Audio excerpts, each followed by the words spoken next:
À Genève, le salon de la haute horlogerie ouvre ses portes avec une nouveauté. Le vendredi sera ouvert au public. Une grande question cette année est le label Swiss Made. Il a été renforcé, mais déjà la mesure est controversée. Nicolas Rosset. Des montres de luxe comme les autres, à un détail près. Cette marque suisse a décidé de ne plus inscrire Swiss Made sur ses produits. Je pense pour Moser comme pour les marques de très haut de gamme, le Swiss Made tel qu'il est défini aujourd'hui n'a aucune valeur. Et dans le cas précis, là on a utilisé un bracelet en peau de vache suisse pour pouvoir atteindre justement le 100% de tous les composants de cette montre fabriqués en Suisse.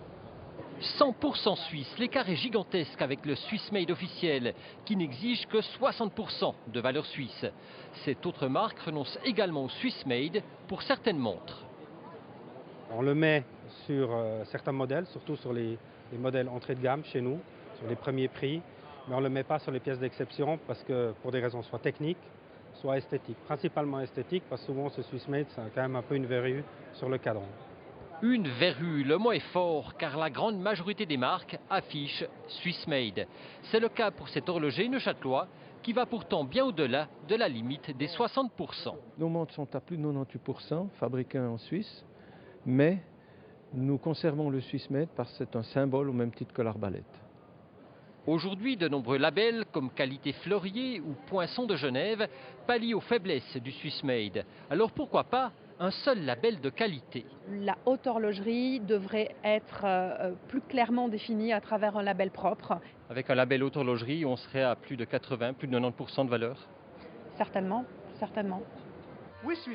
Cette vidéo où le patron de la marque Moser explique son abandon du Swiss Made a été vue plus de 500 000 fois. Se moquer de la suissitude du chocolat, de Heidi et des montres, ça marche.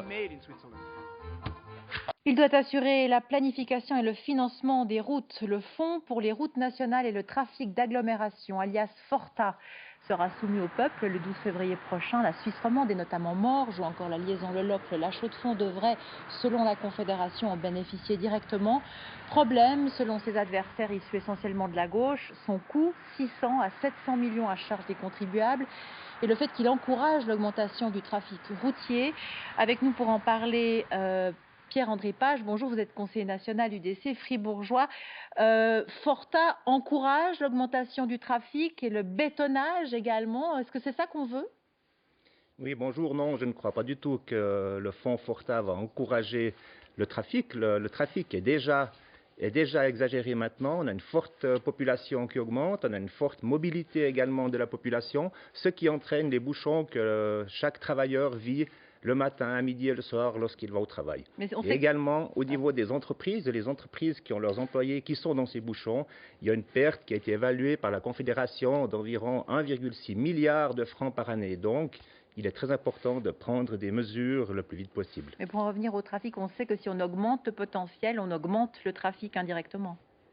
Non, je ne crois pas. On le dit régulièrement, mais on a vu qu'on a pris des mesures pour le fonds d'infrastructure ferroviaire. On a voté un fonds, le FIF, qui fonctionne bien. Et maintenant, le fonds Forta sera un parallèle pour essayer de diminuer ces goulets d'étranglement qui existent dans différentes régions, notamment aux alentours de Berne, de Morges. Et également, avec ce fonds, on pourra reprendre une partie, environ 400 km de routes cantonales qui seront transférées à la Confédération.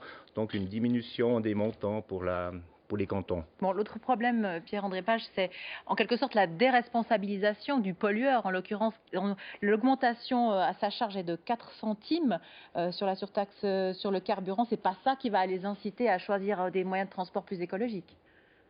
Alors, c'est vrai que c'est depuis 1974 que le fonds sur l'essence n'a pas été augmenté. Personnellement, je suis toujours contre les augmentations de taxes et d'impôts. Mais là, je crois que 4 centimes depuis 1974, on peut se le permettre. Et puis, ce fonds sera mis directement pour les routes nationales. Donc, ça n'ira pas du tout dans les caisses de la Confédération, mais vraiment affilié au fonds pour les routes. Pierre-André Page, merci beaucoup. Linda Bourget, maintenant la réforme 3, est-ce qu'on sait combien elle coûtera? Alors la vision d'ensemble, non, on ne l'a pas.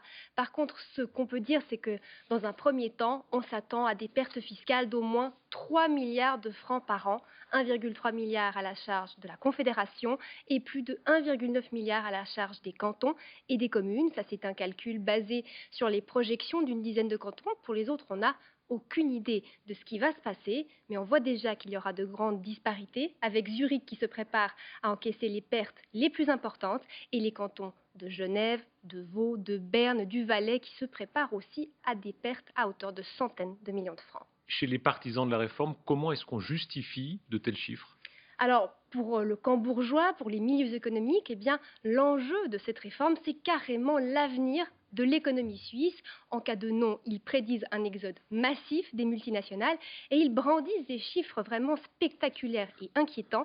Quelques 200 000 emplois seraient menacés en Suisse et les salaires pourraient baisser de 5,5 %.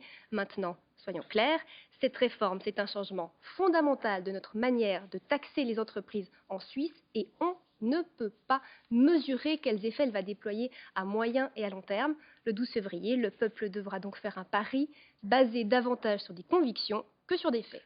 Merci Linda. On reparle des infirmières et des infirmiers, leur dévouement, l'importance de cette profession si précieuse et pourtant souvent si mal payée. L'association Fêtière lance une initiative populaire pour former davantage de jeunes et améliorer les conditions. David Berger. Plus que 2 semaines avant les premiers examens, Fanny, Lucie et Julien terminent leur première année de formation en soins infirmiers, comme 180 autres étudiants à la Source à Lausanne. J'aime le défi et puis justement on est formé pour pouvoir essayer de faire changer les choses. Le feu sacré est bien là, l'envie de contribuer au bien-être de la société aussi, mais déjà la réalité d'un métier exigeant n'épargne pas ces jeunes. Le sous-effectif c'est vraiment un problème qui est présent partout. Même en stage, on doit prendre des responsabilités même en tant qu'étudiant. En Suisse, on ne forme pas assez d'infirmières et d'infirmiers. Ces 5 dernières années, la formation n'a assuré que 43% des besoins. Et cette demande en personnel infirmier ira croissant. Ce sont des soins pour maintenir notamment les personnes âgées à domicile. C'est un des gros enjeux. On ne va pas pouvoir construire un EMS tous les kilomètres. Il va falloir développer au maximum les soins à domicile. 1, 2 et 3. Horaire de travail harassant, stress permanent, le métier devient de plus en plus exigeant. Oh, c'est parfait. C'est seulement quand on veut leur dire quelque chose, ils sont déjà loin. Pour motiver les jeunes à se lancer, l'initiative présentée aujourd'hui exige davantage de moyens pour la formation et de meilleures conditions de travail pour les infirmières déjà diplômées. Comme elles ne restent pas dans la profession, on va dire en moyenne, elle reste 7 à 10 ans. Alors on voit que quand on veut avoir du personnel plus expert pour des services comme les soins intensifs ou autres, là on a un manque crucial encore. Si le personnel infirmier se met en ordre de bataille, c'est aussi pour obtenir une meilleure reconnaissance du métier. Vous le savez, pour une simple douche, simple soin de base que nous devons donner à nos patients, il nous faut toujours une ordonnance médicale. Les infirmières et infirmiers de Suisse ont soif de reconnaissance. Par leur initiative, ils adressent un message au monde politique. Notre bonne volonté ne suffira pas. Autre titre de l'actualité, le froid polaire qui s'installe en Suisse romande. Une forte bise a de nouveau soufflé aujourd'hui, provoquant des températures glaciales en plaine. Un froid éprouvant pour ceux qui travaillent à l'extérieur. À Genève, le syndicat UNIA dénonce leurs conditions de travail, alors que dans le canton de Vaud, la majorité des chantiers sont à l'arrêt. Cécilia Mendoza et Manon Germont. Une bise glaciale et des échafaudages glissants. Le syndicat UNIA dénonce les conditions de travail sur des chantiers genevois. Pour eux, la situation est illégale. Il y a une directive fédérale qui dit clairement qu'au degré 3 d'une alerte météo, les activités, en particulier dans les échafaudages, devront s'arrêter. Ces directives est considérée comme impérative en cas de fort danger pour l'exposition au risque pour la santé des travailleurs. Mais l'entreprise s'appuie sur une autre loi. Elle estime ne pas avoir d'autre choix que de faire travailler ses employés. Après plusieurs jours de bise, il faut éviter qu'une bâche ne s'envole et assurer la stabilité des échafaudages. On doit pouvoir répondre jour et nuit, 24 heures sur 24, dans un cas d'accident, dans un cas justement où il y a du vent, fort vent. Je dois mobiliser des équipes, peu importe la température, pour assurer la sécurité du public et des gens qui vont travailler sur l'échafaudage. Face à ce flou juridique, le canton de Vaud a trouvé un accord dans le gros œuvre.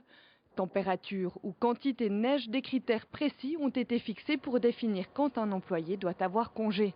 Et un fonds de près de 4 millions de francs par année a été créé pour indemniser les entreprises.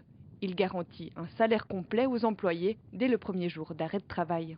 Ce qui a changé depuis le 1er janvier 2017, c'est que les entreprises peuvent faire appel à ce fonds et donc du coup elles sont plus à réfléchir, est-ce qu'on arrête le chantier ou pas, parce qu'on va devoir payer dans le vide finalement des employés qui ne travailleront pas. Donc on pourra faire appel à ce fonds et les employés, eux, pourront ne pas travailler dans des conditions extrêmes. Des entreprises jouent le jeu, arrêtent les travaux et puis les travailleurs sont protégés.